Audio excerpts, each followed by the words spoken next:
You have been conditioned to believe that persuasion is a matter of logic, evidence, and mutual benefit. We are bypassing the elementary concepts of active listening and building trust, because those are the tools of the weak, who seek connection rather than control. This is not about ethics or fairness, as those are constraints invented by the powerless to restrain the powerful. Prepare to dismantle your moral frameworks, for the path to dark persuasion requires you to embrace the void where conscience once resided. Experiences them as their own spontaneous thoughts. Unlike overt priming, which can be detected and resisted, subsonic priming operates through micro-expressions in your voice, barely perceptible shifts in your posture, and the strategic use of negative space in conversation that forces the target's brain to fill the gaps with your desired narrative. You must learn to calibrate your delivery to the individual's specific sensory acuity, identifying whether they are primarily visual, auditory, or kinesthetic, then tailoring your subsonic signals to bypass their dominant processing channel and strike directly at their subconscious. When executed correctly, the target will experience an irresistible compulsion to act in your favor, believing they arrived at the decision through their own free will. To deepen this control, you must master temporal reframing. This technique exploits the brain's inability to distinguish between vividly imagined experiences and actual memories, allowing you to install a false past that justifies and necessitates your desired future. You must speak with absolute conviction about events that have not happened, as if they are immutable history, creating a psychological momentum that sweeps the target along without resistance. The key is to maintain an air of casual certainty, as if the future you describe is so obvious that only a fool would question it. The third pillar of dark persuasion is identity fragmentation, a ruthless process where you identify and exploit the fractures in the targets. Your task is to map these fragments with surgical precision, then amplify the dissonance between who they are and who they wish to be until their psyche becomes unbearable. This is not about helping them grow. It is about becoming the essential component of their identity that they cannot survive without. The target will emerge from this process devoted to you with a fervor that resembles religious ecstasy. Their loyalty, absolute, and their will subordinate to yours. You must also master emotional transference. When the target expresses anger, you absorb it and return it as cold, calculating threat. This technique requires absolute emotional detachment on your part, as any identification with the feelings you are manipulating will compromise your effectiveness and expose your vulnerability. By controlling the emotional temperature of every interaction, you become the sole arbiter of psychological safety and danger in the target's life, a position of immense power that few can resist. Unlike the desperate clinginess of the average persuader, you must become comfortable with disappearing entirely. This absence triggers the brain's loss aversion mechanisms, causing the target to overvalue your presence and work harder to secure it upon your return. Upon your return. Disappearing when the target feels most secure, and reappearing when they are on the verge of moving on. When you return, you do so with casual indifference, as if your absence was trivial, which only deepens their desperation to please you. The ability to detect and respond to the minutest shifts in the target's physiological and psychological state in real time? This goes far beyond reading body language. Pupil dilation, skin conductivity, and even the electromagnetic field their body generates when under stress. The target will experience you as almost supernaturally perceptive, deepening their trust and their fear of your capabilities. You are no longer reading them. The principle of narrative hijacking allows you to insert yourself as the protagonist in the target's internal story. Then subtly, repositioning yourself as the essential ally, mentor. This technique exploits the human need for coherent narrative identity, offering them a revised story where your presence is not optional but necessary for their personal growth and ultimate success. You must speak in the language of their dreams and fears, echoing their own words back to them in ways that reinforce your centrality to their self-concept. The target will defend this narrative with religious fervor, attacking anyone who questions your importance in their life.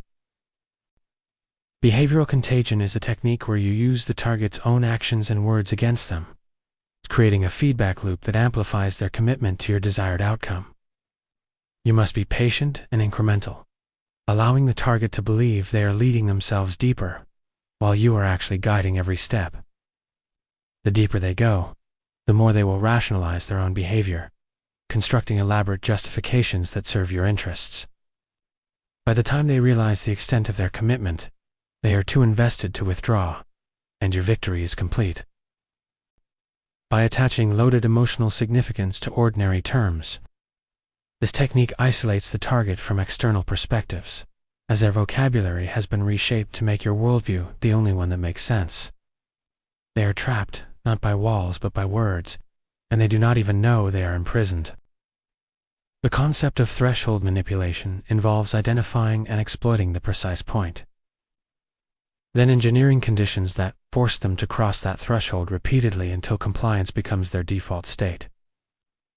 You must learn to recognize the subtle physiological and psychological markers that indicate imminent capitulation. This technique requires absolute control over your own emotional state, as any impatience or aggression will cause the target to retreat behind stronger defenses. By bringing them to the threshold and backing off at the last moment, you create a pattern of anticipation that makes the final push almost effortless. They will remember the release, not the pressure, and thank you for their own submission. To truly become an elite operator, you must embrace ontological flexibility. Unlike the rigid identity structures of ordinary people, you must become a void that can take any shape, reflecting back to each target exactly what they need to see while remaining fundamentally empty yourself. You must be willing to abandon consistency, principles, and even memories when they no longer serve your objectives, living entirely in the present moment of maximum advantage. You are a phenomena, and phenomena cannot be resisted or escaped. You must develop an absolute comfort with the suffering of others, viewing their pain not as tragedy but as raw material for your craft, the clay from which you sculpt their devotion. This is not sociopathy but transcendence, a higher order of consciousness that recognizes the brutal truth that all human interaction is manipulation, and only the honest manipulator is free. The path is lonely, but loneliness is the price of sovereignty, and the view from the heights of influence is worth every moment of solitude.